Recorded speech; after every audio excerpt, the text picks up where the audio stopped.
Next delivery, तो आपके आवाज़ आपके अल्फाज के मुताबिक बुलंद होनी चाहिए। कुछ लफ्ज़ होते हैं हाई पिच्ड, बाज़ लो पिच के होते हैं, बाज़ वर्ड्स में सॉफ्ट साउंड्स होती हैं, बाज़ में एक्सेंटेड होती हैं। जब आपके लफ्ज़ में नरम हरफ हो तो उसको नरमी से अदा करें, जब उसमें भारी आवाज़ आ जाए तो उसको भारी आवाज़ में अदा करें। मिसाल के तौर पर जो गाफ, ग, जो, डो, इस तरह के जो हरूफ होते हैं उन पर ज़ोर ज़्यादा आता है, दबाव ज़्यादा आता है, तो उसको ज़रा दबा कर बोलें। लेकिन सॉफ्ट वर्ड्स जो हैं जैसे प, म, शु, खो, र, तो इस तरह के जो साउंड्स आएँ तो उसको सॉफ्टली अदा करें। अल्फाज की आपकी डिलीवरी नेचुरल होनी चाहिए, उसमें मसनूई अंदाज नहीं होना चाहिए। यानी मसनूई तौर पर लफ्ज़ को ज़्यादा दबा कर नहीं बोलना, मसनूई तौर पर उसमें ज़ोर नहीं डालना। जहाँ पर ज़ोर आता हो उन अल्फाज पर ज़ोर डालना है, वरना अगर मसनूई तौर पर, जैसे मिसाल के तौर पर एक वर्ड है ख्याल, तो ये सॉफ्ट है, तो अगर मैं इसको दबा कर बोलूँ मेरे ख्याल में, तो ये मसनूईपन आ जाएगा। तो मेरे ख्याल में इसमें सॉफ्ट ही रहना है। इसी तरह बाज़ वज़नी अल्फाज होते हैं, भारी होते हैं, जैसे मजबूत लोग ही आगे बढ़ते, तो उसमें मजबूत, ये दोनों भारी अल्फाज हैं, तो इसके मुताबिक जो है वो आप अल्फाज पर दबाव डाल सकते हैं। तो आपकी डिलीवरी मसनूई नहीं बल्कि कुदरती होनी चाहिए। नेक्स्ट, आपकी तकरीर में उतार और चढ़ाव।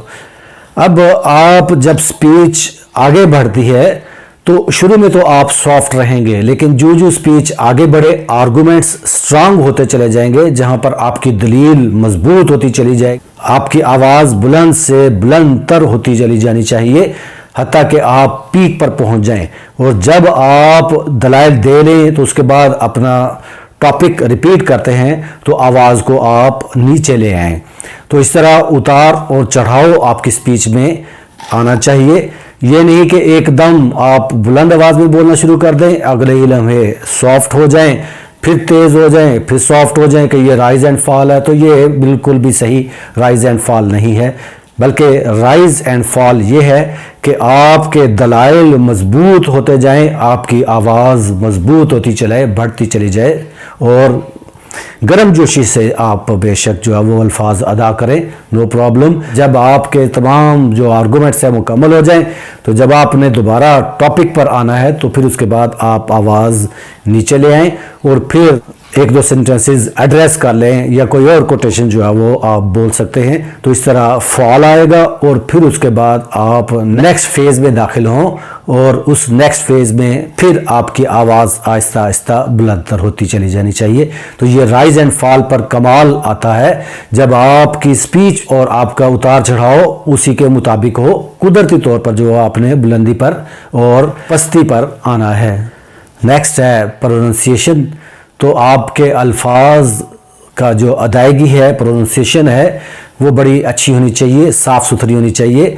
आप स्पीच जब पढ़ लें तो उसको अच्छी तरह देख लें कि अल्फाज को कैसे अदा करना है, एक दफ़ा बोल कर देख लें, बल्कि आप आईने के सामने खड़े हों और सुनाएं, आपको पता चल जाएगा किस वर्ड पर आप रुक रहे हैं, उसको बार बार पढ़ें और अपनी ज़ुबान पर ले आएँ। और इसके अलावा जो आपको लफ्ज़ लगे कि इसमें आपको नहीं पता कि ये इसका प्रोनाउंसिएशन क्या होना चाहिए, ज़रा सा भी उसमें शक हो तो वो कंफर्म कर लें। यानी उसमें ये ना कहें कि चलो कोई बात नहीं, लोग सुनने वाले वो इसको इग्नोर कर देंगे, नहीं, ऐसा नहीं होता है, बल्कि जो सुनने वाले होते हैं वो बड़े कीन होते हैं, आपके हर वर्ड पर गौर कर रहे होते हैं। इसलिए किसी वर्ड को आप ऐसे ना छोड़ें कि जिसको आपको लगे कि इसको किस तरह प्रोनाउंस करना है। तो हर वर्ड की प्रोनाउंसिएशन आपने अच्छी तरह सीखनी है, फिर उसके बाद आप स्पीच डिलीवर करेंगे। नेक्स्ट स्पीच में जो बड़ा इंपॉर्टेंट हिस्सा है वो पॉजेज, वक्फा। तो आपको पता होना चाहिए कि कहाँ वक्फा लाना है, कहाँ पर आपने कंटिन्यूस मुसलसल रखना है। तो पॉजेज कहाँ पर आते हैं, जब आप एड्रेस करते हैं तो वहाँ पर पॉज आ सकता है। आप कह सकते हैं डियर ऑडियंस या मिस्टर प्रेसिडेंट, तो यहाँ पर वक्फा ला सकते हैं। इसके अलावा जब एक दलील ख़त्म हो और आपकी आवाज़ बुलंदी पर है, उसमें आप ज़रा वक्फा भी ला सकते हैं और फिर नेक्स्ट लाइन जो है वो फिर आप उसी रिदम में स्टार्ट कर सकते हैं। तो एक हाई पिच की लाइन के बाद एकदम लो पिच वाली लाइन नहीं बोलनी है, बल्कि उसके बाद भी हाई पिच वाली लाइन ही होनी चाहिए, और उसी स्ट्रांग लहजे में फिर आप अगली लाइन स्टार्ट करेंगे। इस तरह पाजेज आपके अच्छे होने चाहिए, सही होने चाहिए, कुदरती होने चाहिए। ये ना हो कि ऐसा लगे कि आप बार बार रुक रहे हैं तो शायद स्पीच भूल रहे हैं, या आप सोच रहे हैं कुछ, तो पाज इस तरह का हो कि आपको नेक्स्ट वर्ड प्रोनाउंस करने में हेल्प दे। यानी ऐसे अल्फाज भी होते हैं कि जहाँ पर पाज बड़ा अच्छा होता है तो वो अल्फाज, भारी अल्फाज जो होते हैं वजनी, वहाँ पर पाज अच्छा लगता है तो वहाँ पर आप पाज करें, लेकिन लंबा पाज नहीं, बल्कि बस रुकें और चल पड़े।